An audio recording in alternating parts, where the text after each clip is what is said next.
사랑의 원천이 되시며 우주 만물의 조화를 주관하시는 하나님 아버지, 오늘 우리에게 새로이 주어진 새벽은 주님의 사랑으로 빛나는 시간입니다. 복되고 아름다운 이 새벽의 순간을 주님과 함께하게 하시니 참 감사합니다. 주님의 자비와 은혜로 가득 찬 길을 걸으며 예배당으로 나와 고요한 기도의 시간을 누릴 수 있게 해주시니 참으로 감사합니다. 저 높은 산들은 주님의 위엄을 드러내며 도도히 흐르는 강물은 주님의 부드러운 힘을 느끼게 합니다. 새벽부터 지저귀는 새들이 천사들의 찬양 소리처럼 울려 퍼지며 세상 만물이 주님의 창조물임을 기억하게 합니다. 주님, 이 새벽의 고요한 은혜 속에서 우리를 만나주시니 감사합니다. 주님의 따스한 품에서 편안함과 은혜를 깊이 경험하는 시간 되도록 인도하여 주시옵소서. 오늘은 이 나라가 광복을 맞은 지 78년째가 되는 날입니다. 1945년 8월 15일, 그날은 단순히 일제강점기가 종료된 날이 아닌 우리 민족이 자주와 독립을 되찾고 첫걸음을 뗀 날이었습니다. 온 민족이 그토록 간절히 바라고 원했던 독립의 날, 그렇게 오랜 시간 투쟁하고 항거하며 기다렸던 그날이 선물처럼 주어졌습니다. 이 광복의 날, 잃어버렸던 빛을 다시 찾았고 닫혔던 문이 다시 열렸으며 끊어졌던 길이 다시 연결되었습니다.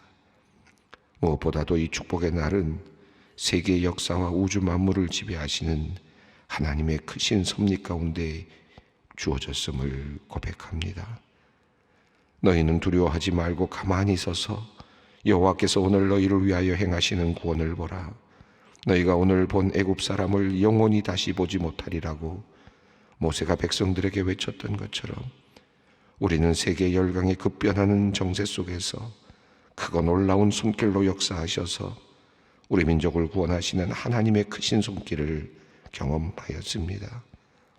이 놀랍고 놀라운 축복의 날을 허락하신 주님을 찬양합니다. 78여 년의 세월을 지나며 대한민국은 유례가 없을 만큼 놀라운 성장을 거듭하였습니다. 고속도로를 놓았고 공장을 세워 세계로 수출하였으며 자동차를 만들어 수출을 하였고 조선소를 짓고 배를 만들어냈습니다. 온 세상이 우리를 바라보며 한강의 기적을 이루었다 하였습니다.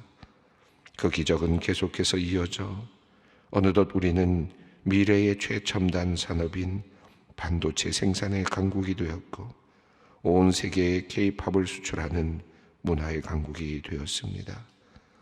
이 모든 것이 하나님의 은혜임을 고백하며 감사를 드립니다.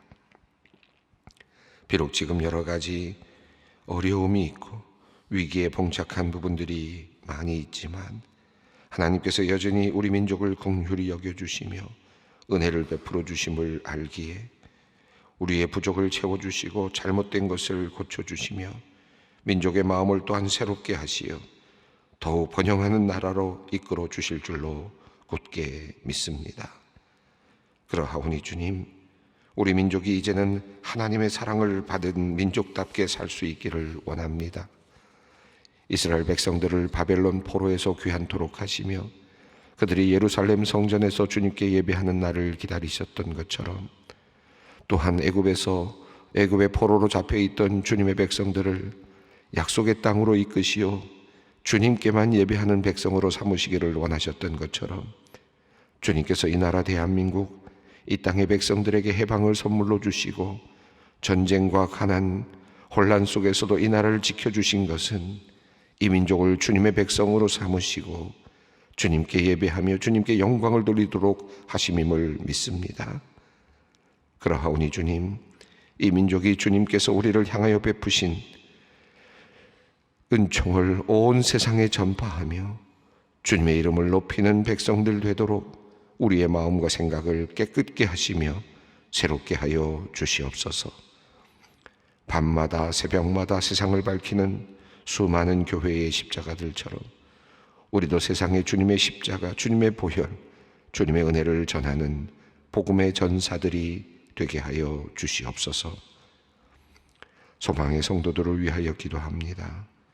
암을 비롯한 큰 질병과 투병하며 어려움을 겪고 있는 성도님들이 많이 있습니다. 마음이 약해져 우울증에 빠지지 않도록 지켜주시고 그 육체도 강건하게 붙잡아 주시옵소서. 큰 수술을 앞둔 성도들이 있습니다. 많이 약해진 육체에 새 힘 주셔서 이 모든 수술과 치료를 잘 받고 이겨내어 몸이 강건하게 회복되도록 은혜를 베풀어 주시옵소서. 여러 복잡한 문제로 인하여 고민하며 밤잠을 이루지 못하고 스트레스 속에서 살고 있는 성도님들이 있습니다. 모든 상황이 안정되어 평안하고 건강하게 생활할 수 있도록 인도하여 주시옵소서. 나이가 들어가며 몸과 마음이 약해지는 것을 느껴 우울하고 좌절하는 성도들이 있습니다.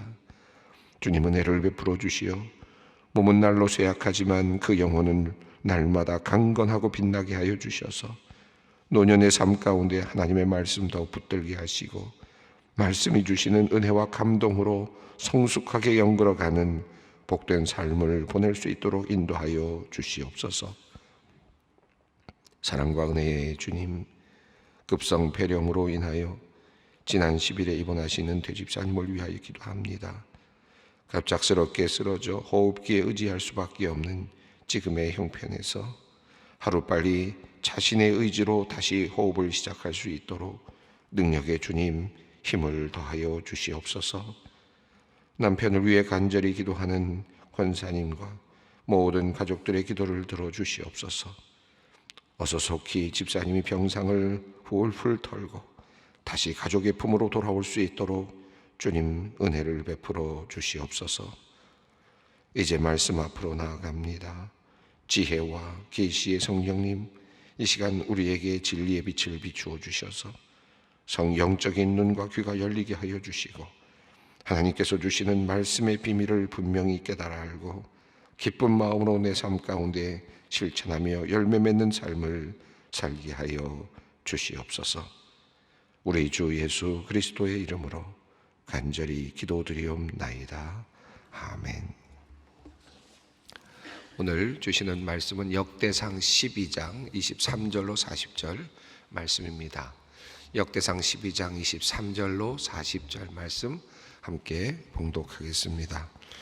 싸움을 준비한 군대 지휘관들이 헤브론에 이르러 다윗에게로 나와서 여호와의 말씀대로 사울의 나라를 그에게 돌리고자 하였으니 그 수요가 이러하였도다.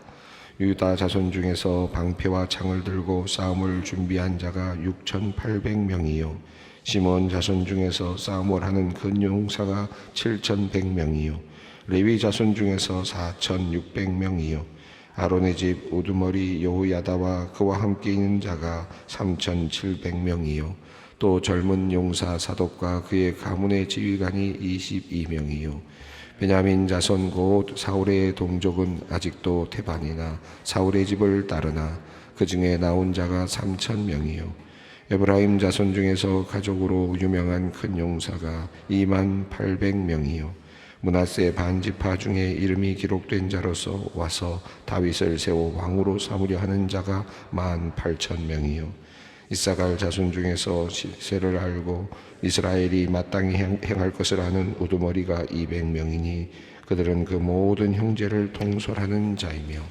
스불론 중에서 모든 무기를 가지고 전열을 갖추고 두 마음을 품지 아니하고 능히 진영에 나아가서 싸움을 잘하는 자가 50,000명이요 납달리 중에서 지휘관 1,000명과 방패와 창을 가지고 따르는 자가 37,000명이요 단 자손 중에서 싸움을 잘하는 자가 28,600명이요 아셀 중에서 능히 진영에 나가서 싸움을 잘하는 자가 40,000명이요 요단 저편 루벤 자손과 갓 자손과 므낫세 반지파 중에서 모든 무기를 가지고 능히 싸우는 자가 120,000명이었더라. 이 모든 군사가 전열을 갖추고 다 성심으로 헤브론에 이르러 다윗을 온 이스라엘 왕으로 삼고자 하고 또 이스라엘의 남은 자도 다 한 마음으로 다윗 왕을 삼고자 하여 무리가 거기서 다윗과 함께 사흘을 지내며 먹고 마셨으니 이는 그들의 형제가 이미 식물을 준비하였음이며 또 그들의 근처에 있는 자로부터 이사갈과 스불론과 납달리까지도 나귀와 낙타와 노새와 소에다 음식을 많이 실어왔으니 곧 밀가루 과자와 무화과 과자와 건포도와 포도주와 기름이요 소와 양도 많이 가져왔으니 이는 이스라엘 가운데 기쁨이 있음이었더라. 아멘. 역대기를 읽으면서 11장으로 넘어오면서 제가 말씀을 드리면서 11장 1절부터 시작되는 이 다윗을 왕으로 이제 세우는 장면이 이제 12장 이제 40절까지 이어진다라는 말씀을 드리면서 헤브론으로 시작해서 마지막에 헤브론으로 끝나고 또 한편으로는 다윗을 왕으로 세우는 그 장면에서 시작해서 다윗을 왕으로 세우는 장면으로 끝나는 그래서 인클루지어로 이렇게 양쪽에 같은 내용이 함께 있으면서 가운데 이제 다른 내용이 들어있는 그런 형식을 갖고 있다는 말씀을 드렸습니다. 오늘 본문 말씀이 바로 이제 그 마지막 부분이라고 할 수 있겠습니다. 첫 번째 열왕기상 11장 1절부터 3절을 보면 이스라엘 온 이스라엘이라는 표현이 나왔고요. 그리고 헤브론에 모였다라는 표현이 나왔고, 그리고 이스라엘의 모든 장로들이 왕 앞에 나왔다, 다윗에게 나왔다라고 그렇게 말을 합니다. 그리고 그 왕권을 이제 다윗에게 넘기는 그 내용들이 나왔죠. 그리고 다윗은 이제 여부스, 그러니까 예루살렘으로 진격을 하였고, 그리고 그것을 점령하였다. 그리고 다윗성을 이제 이루어 가게 되었다라고 하는 다윗성을 이제 세웠다라고 하는 내용이 첫 번째 내용으로 나왔습니다. 이 11장 1절부터 10절까지 내용입니다. 그리고 나서 그 다윗성을 세우는 또 그리고 이제 나라를 세우는 일에 동참했던 많은 용사들에 대한 이름이 이제 거명이 되었습니다. 30명이라고 하는 30명이라는 숫자가 나왔고, 또 첫 번째 세 사람 장군들, 또 두 번째 단계에 있는 세 사람, 뭐 이런 표현들이 나오면서 이름들이 쭉 거명이 되기 시작을 했습니다. 그래서 옆에서 다윗을 도왔던 아주 훌륭했던 장군들의 이름들이 이제 먼저 거명이 되었습니다. 그리고 나서는 이제 조금 더 넓혀지면서 유다 지역에서 출신으로서 다윗을 섬겼던 그 장군들의 이름들, 용사들의 이름이 나왔고, 또 북쪽 지역에서 다윗을 섬겼던 용사들의 이름이 나왔고요. 그리고 또 우리가 살펴보았습니다마는 이스라엘 백성이 아님에도 불구하고 주변에 있는 다른 민족, 심지어 모압이라든지 암몬이라든지 그런 족속의 사람들 중에서 다윗을 섬겼던 장군들이 나왔습니다. 햇사람 우리야도 그 안에 포함이 되어 있었죠. 그리고 조금 더 다른 우리 사무엘의 본문과는 좀 달리 조금 더 확장이 되어서 요단 동편에 있었던 그 지파들이 또 도왔던 용사들의 이름이 거명이 되었습니다. 이렇게 쭉 점점 넓혀져 가면서 다윗과 함께 나라를 세웠던 이름들이 쭉 이렇게 설명이 되었고요. 또 잠깐 그 뒤에 바로 우리가 읽었습니다마는 다윗이 어떤 특별한 위기에 처해 있을 때 도왔던 사람들, 특별히 용사들의 이름, 지파들의 이름이 거명이 되었습니다. 다윗이 시글락에 머물렀을 때 도왔던 베냐민 지파 사람들의 이야기가 나왔고, 또 광야에 머물렀을 때 도왔던 또 다윗을 찾아와서 도왔던 용사들, 갓 지파의 사람들, 또 므낫세 지파의 사람들, 이런 사람들이 이름들이 쭉 거명이 되었습니다. 자, 여기까지 이어진 다음에 다시 이제 헤브론 이야기로 다시 돌아옵니다. 그러니까 11장 1절부터 오늘 본문까지가 헤브론이라고 하는 중심에서 이제 시작점, 그러니까 왕으로 다윗이 세워졌던 바로 그 장면을 회상하는 것인데, 헤브론으로 많은 장로들이 와서 온 이스라엘을 대표해서 장로들이 와서 세웠다, 다윗 왕을 세웠다라는 것이 11장 이제 1절 부분에서 나온다면, 12장 이제 마지막 이 부분에서는 이제 많은 군인의 대표들이 이제 장수들이 와서 다윗을 왕으로 세우는 그런 장면으로 끝이 납니다. 이렇게 해서 다윗이 모든 이스라엘의 어떤 그 동의라 그럴까요? 이스라엘의 어떤 추대를 받아서 왕이 되었다라고 하는 것. 그리고 그가 왕이 되고 난 후에 그를 도와서 나라를 세운 수많은 용사들이 있었다라는 사실을 알려주고자 하고 있습니다.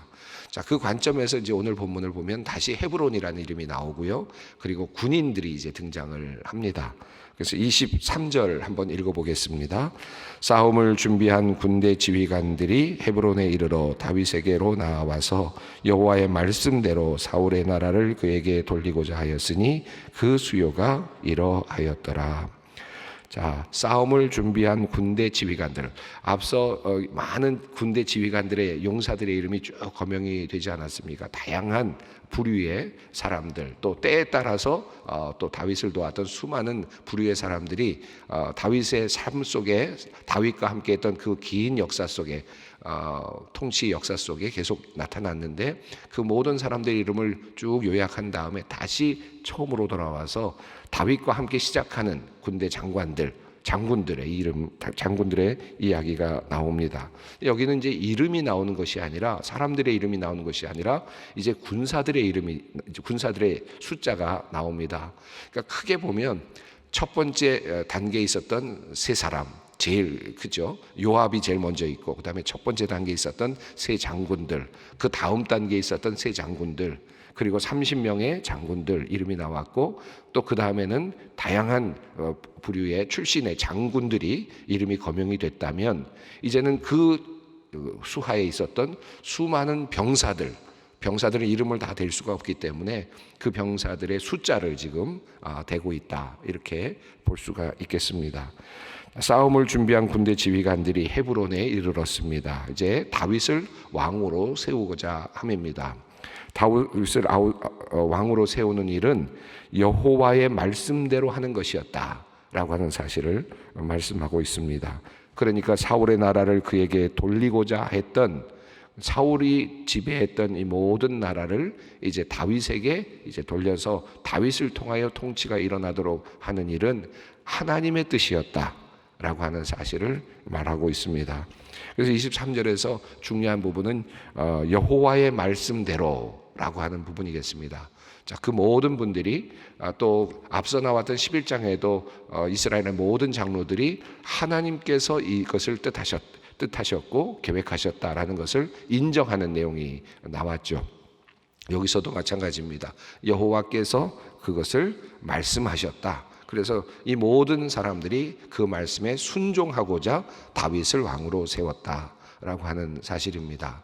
또 시글락에 대한 이야기에 관련된 바로 앞부분에 나왔던 이야기의 흐름 속에서 우리는 성경을 잘 아는 사람들이라면 다윗이 어떻게 했는지, 그 시글락에 있으면서 다윗이 사울을 피해서 시글락으로 도망을 하지 않았었습니까? 이건 역대기에 나오는 내용, 지금은 아니지만 앞서 있는 본문은 아닙니다. 뒤에는 이제 또 나오겠습니다만, 앞서 있는 본문에서는 지금 그 내용이 나오지 않는데, 시글락에서 숨어 있었을 때에 이제 그가 어떻게 했는가, 사울에 대해서 어떻게 했는가 하는 내용이 아는 사람들이 있지 않겠습니까? 사무엘서를 통해서. 근데 어떻게 했습니까? 다윗은 사울을 죽이려고 하지 않았고, 절대로 사울에게 죽일 수 있는 기회가 3번이나 있었지만 사울을 해하지 않았고, 왕권을 침탈하려고 하지 않았습니다. 하나님의 뜻만을 기다렸다는 사실을 알죠. 그래서 그 시글락이라고 하는 표현들이 나왔던 것이죠. 그리고 또 마지막 사울이 죽게 되는 전투에 참여하게 될 때에는 사실 시글락에 있었기 때문에 이 블레셋 군대와 함께 그 군대 전쟁에 참여했어야 되는데, 도리어 다른 그 블레셋 군대 장관들이 다윗은 도리어 배반할 수도 있다라고 하는 이유 때문에 전쟁에 들어가지 못하도록 해서 고향으로 다시 돌아가게 했던 사건을 설명하지 않습니까? 그래서 돌아갔다가 또 그곳에서 시글락에서 이 다른 민족들이 또 그 지역을 침탈했던 것을 보고 또 따라가서 또 고향에 있었던 사람들을 다시 찾아오는 그와 같은 일들이 있었던 것을 우리는 다 알고 있죠. 알고 있다라고 생각을 하고 내용을 이야기한 것입니다.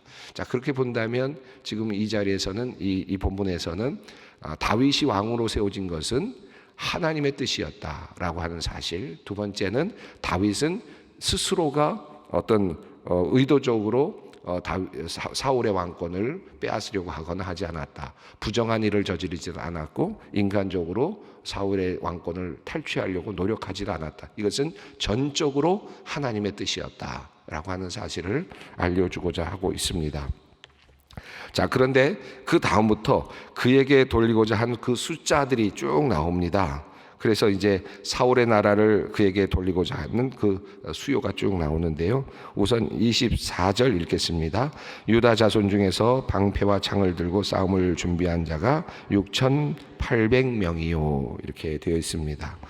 자, 6,800명으로 시작이 되는데 마지막에 우리가 37절 그 요단 저편 르벤 자손과 갓 자손 므낫세 자손 앞에서 12만 명 이렇게 표현이 되는데요. 쭉 이것을 더해보고 싶은 아마 그런 유혹이 있으실 텐데 대략 더해보면 한 34만 명 정도 숫자가 됩니다. 대략이라고 하는 이유는 26절, 27절, 28절에서 레위 자손 중에서 4,600명이요 라고 한 다음에 아론의 집이라고 되어 있는데 이 아론의 집이 레위 자손이기 때문이죠. 또 그 다음에 나오는 사독 가문도 레위 자손입니다. 그래서 레위 자손 중에 4,600명이라는 숫자 안에 아론의 집과 사독의 집이 들어있느냐 아니면 따로 떼느냐에 따라서 숫자가 조금 달라질 수는 있을 것 같습니다. 자, 그러나 하여튼 34만 명이라고 하는 큰 수많은 숫자가 헤브론에 모였다. 사실 굉장히 믿기가 어려울 정도의 숫자입니다. 그래서 어떤 분들은 이게 상징적인 숫자다라고 그렇게 생각을 하고 또 이것을 만약에 1000 단위를 군대 단위로 하나의 단위로 생각을 해서 6,800명이다 그러면 6개 단위 800명 뭐 이런 식으로 좀 더 줄여서 그래야 이게 숫자가 헤브론에 모일 만한 숫자가 아니냐 이렇게 인간적으로 생각을 해서 그렇게 또 생각을 하고 또 이걸 나름대로 정리하는 학자들도 꽤 많이 있습니다. 그래서 이것을 이런 하나의 단위로 계산을 해서 최소 인원으로 환산한 분이 있는 환산한 학자 경우에는 한 400명 정도가 모였을 것이다 이렇게 하는 분들도 있습니다. 어쨌든 지금 성경이 말하고 있는 숫자를 먼저 주목할 필요가 있겠습니다. 이게 성경이 지금 말하고 있는 숫자는 현실성이 있느냐라는 그런 것보다는 그 당시에 그 뭐랄까요 모든 민족이 다윗에게로 몰려오고 있는 그 모습을 지금 분명하게 보여주고자 하고 있는 듯합니다. 장군들만 모였는지는 잘 모르겠어요. 그러나 뒤에 나오는 내용으로 본다면 잔치를 벌였다고 하니까 그러나 지금 전체적으로 인원수로 보면 34만 명이라는 큰 군대가 다윗에게 이제 나와서 자신의 군대의 지휘권을 맡기는 이제 그와 같은 그런 내용이라고 할 수 있겠습니다. 자, 유다 자손 중에 6,800명이죠. 다 시므온 자손 중에서 7,100명입니다. 레위 자손 중에 4,600명입니다. 레위 자손 같은 집입니다. 아론의 집, 또 사독 가문 역시 그렇습니다. 그래서 그리고 이제 9절로 넘어가면 베냐민 자손 있고요. 그런데 베냐민 자손 한번 29절 한번 읽어보겠습니다. 베냐민 자손은 곧 사울의 동족은 아직도 테반이나 사울의 집을 따르나 그 중에서 나온 자가 3,000명이요 이렇게 되어 있습니다. 그래서 베냐민 자손은 사울 집안이니까 아직도 완전히 다윗을 따르는 기보다는 반항한다 그럴까요? 완전히 복종하지 않는 사람들이 꽤 많이 있었다라는 것을 암시하고 있습니다. 또 그 다음에 30절에 에브라임, 그 다음에 31절에 므낫세, 그 32절에 이사갈 이렇게 쭉 이어집니다. 여러분 그냥 쭉 읽어 내려갈 때는 잘 모를 수 있습니다만은 이걸 쭉 살고 있는 지역으로 생각을 해보면 유다가 맨 밑에 있고요. 밑에 있고 유다와 더불어서 시므온이 함께 있습니다. 그리고 레위 자손은 땅을 받지 않았기 때문에 여기 표함이 되지 않겠고 그리고 나서 바로 베냐민 지파가 바로 그 위에 있고요. 그 다음에는 그 옆으로 에브라임이 있고 그 위로 므낫세 지파가 있고요. 이사갈 지파가 그 위에 있고 스불론이 있고 그리고 납달리가 있고 그리고 아셀이 있습니다. 그러니까 밑에서부터 쭉 지금 위로 올라가는 지금 그 지역적으로 쭉 올라가는 내용입니다. 다만 이 35절에 나온 단지파는 조금 더 아래에 있는데 단지파만 조금 더 그 마지막 부분에 불려져 있고요. 아셀까지 전체적으로 보면 쭉 올라가면서 지금 이렇게 지금 표현이 되고 있습니다. 그리고 37절을 보면 르우벤 자손과 갓 자손과 므낫세 반지파에서 그것은 요단 동편 쪽에 있었던 지파들로 이렇게 구성이 되어 있습니다. 전체적으로 우리가 그 레위 지파, 아론의 집, 그다음에 사독 가문을 하나로 묶은 다음에 전체적으로 본다면 우리가 12지파로 알고 있는데, 그런데 여기 보면 이제 그 14개의 지파로 나누어져 있음을 보게 됩니다. 므낫세 반지파, 므낫세 반지파를 따로따로 떼어 놓았죠. 그래서 거기서 벌써 차이가 납니다. 그리고 그 내용들을 보면 이제 14지파로 이렇게 나누어지는 것을 볼 수 있습니다. 또 레위 자손이 들어 있고요. 그 다음에 에브라임 자손과 므낫세, 원래는 요셉 가문인데 그것이 둘로 또 나누어져 있지 않습니까? 에브라임과 므낫세, 그래서 14지파로 표현이 되어 있습니다. 흥미로운 사실은 여기 보면 밑에서부터 위로 올라가는데 실제로 유다 백성, 그러니까 다윗을 지지했던, 헤브론을 중심으로 다윗을 지지했던 군사의 숫자를 보시면 6,800명, 7,100명 뭐 이런 식으로 이제 나오는데, 밑으로부터 올라가서 위에 북쪽 이스라엘 지역, 그러니까 사울을 섬겼던 지파들, 또 사울과 연관되어 있던 지파들의 숫자를 보시면 점점 늘어나는 것을 볼 수 있습니다. 10,000명대로 늘어나고 있고, 더 나아가서 뭐 30,000명, 20,000명, 40,000명 이런 식으로 점점 늘어나는 것을 볼 수 있죠.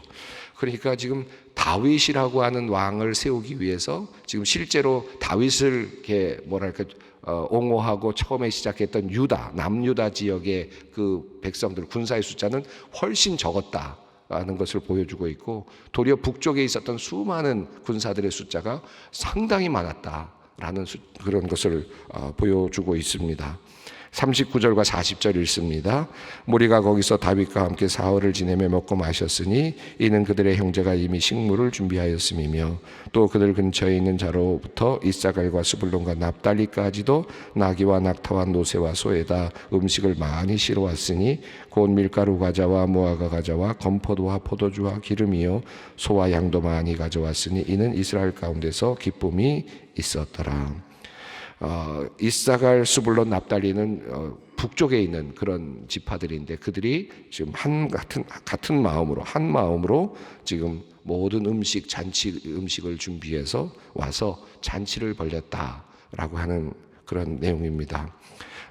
모든 군사들이 전열을 갖추고 그리고 한 마음으로 다윗을 왕으로 세웠다라고 하는 그런 내용입니다. 다윗이 이렇게 되기까지는 7년 반이라고 하는 기간이 필요하긴 했습니다. 그런데 전에도 말씀드렸지만 그 내용은 빠져 있습니다. 그리고 온 이스라엘 백성들이 한 마음이 되어서 모든 군대가 다 나와서 이제 다윗을 중심으로 한 나라를 이루는 그런 멋진 장면을 지금 이 역대기는 12장 마지막 부분 우리에게 말씀하고 있습니다. 오늘 이 말씀을 읽었는데 다윗이 참 행복했겠구나라고 생각이 들기도 하고, 이렇게 해서 이스라엘이 이제 한 나라를 이루게 되었구나 하는 역사적인 사실을 우리가 알 수는 있지만, 오늘 특별히 저는 이 광복주일날 이 말씀을 읽으면서 이런 생각이 들었습니다. 정말 수많은 군대의 장관들이 자신의 병력을 이끌고 와서 다윗에게 복종하고 이제 한 나라를 이루어가는, 그것도 기쁨으로 한 마음으로 잔치를 벌이면서 그렇게 한 나라를 이루는 이 장면을 보면서 이런 상상을 해봅니다. 하나님께서 우리에게 광복의 기쁨을 주셨는데, 그런데 이 나라가 그만 5년 만에 그만 전쟁을 하게 되고 남과 북이 나누어져서 지금까지 70여 년을 대치하는 과정에 있고, 또 우리는 우리대로 군대를 지키고 있고, 또 북한에도 또 수많은 군대들이 또 우리를 또 서로 적대하면서 싸우는 그런 상황인데, 마치 이스라엘 북과 북쪽과 남쪽이 사울을 지지하는 세력과 남쪽에 다윗을 지지했던 세력이 함께 서로 싸우고 있었던 그런 상황과 같았던 시간이 7년이라고 하는 시간이 있었던 것처럼 우리도 지금 그런 시간이 아닐까 생각을 하면서 이런 마음이 듭니다. 언젠가 북한의 모든 군대들이 이제 우리 한 나라를 이루고, 그리고 그 지도자, 우리 대한민국의 대통령, 우리 윤석열 대통령이 또든지 이렇게 모든 군대들의 장관들이 그에게 와서 절하고, 그리고 한 마음으로, 기쁜 마음으로 군대를 함께 모아서 한 나라를 이루는 그런 날이 올까? 오면 참 좋겠다, 그런 마음을 갖게 됩니다.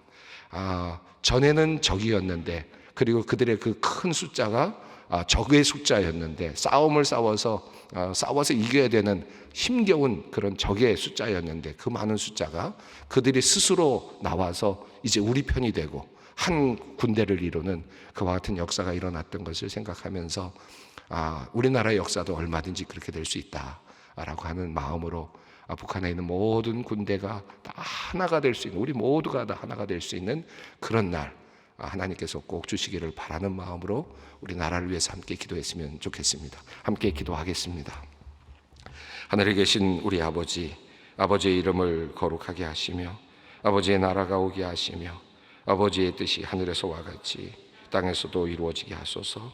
오늘 우리에게 일용할 양식을 주시고 우리가 우리에게 잘못한 사람을 용서하여 준 것 같이 우리 죄를 용서하여 주시고 우리를 시험에 빠지지 않게 하시고 악에서 구하소서.